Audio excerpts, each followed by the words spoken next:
اسلامی معلومات کے لیے سبسکرائب کیجیے ہمارا چینل اسلامک نیٹ اور ساتھ میں موجود گھنٹی کی علامت کو بھی دبا دیں تاکہ آنے والی ویڈیوز کا نوٹیفیکیشن آپ کو مل۔ اعوذ باللہ من الشیطان الرجیم، بسم اللہ الرحمن الرحیم۔ ایک مسجد میں ایک مرتبہ ایک بزرگ فجر کی نماز کے بعد سیڑھیوں پر بیٹھ کے اور یہ کہنے لگے کہ تو میرا خدا نہیں، میں تیرا بندہ نہیں، پھر میں تیری کیوں مانوں؟ دیکھنے والے لوگ کہنے لگے یہ کافر ہو گئے ہیں۔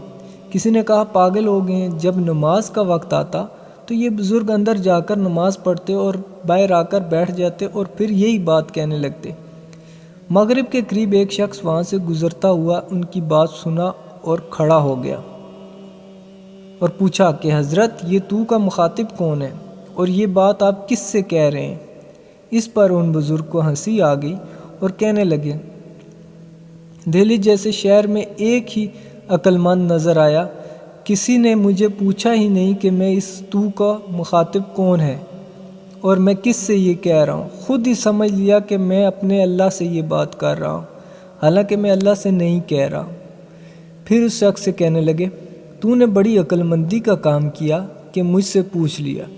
دراصل میرا مخاطب میرا نفس ہے اور میں نفس سے مخاطب ہوں کہ اے نفس، تو میرا خدا نہیں ہے، میں تیرا بندہ اور غلام نہیں ہوں، اس لیے میں تیری کیوں مانوں؟ میں تو خدا کی مانوں گا۔ اس نے کہا کہ یہ بات آپ کیوں فرما رہے تھے؟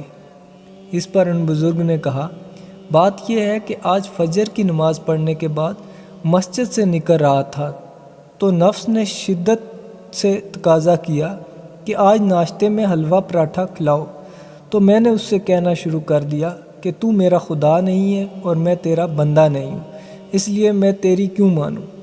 میں تو صرف اللہ کی مانوں گا۔ اور جب بھی وہ مجھ سے یہ مطالبہ کرتا میں یہی جواب دیتا۔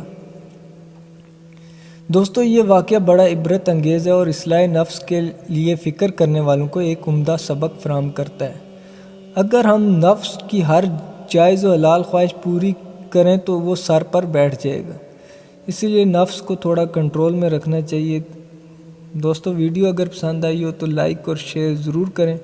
مزید اسلامک ویڈیو دیکھنے کے لیے ہمارا چینل اسلامک نیٹ ضرور سبسکرائب کریں۔ شکریہ۔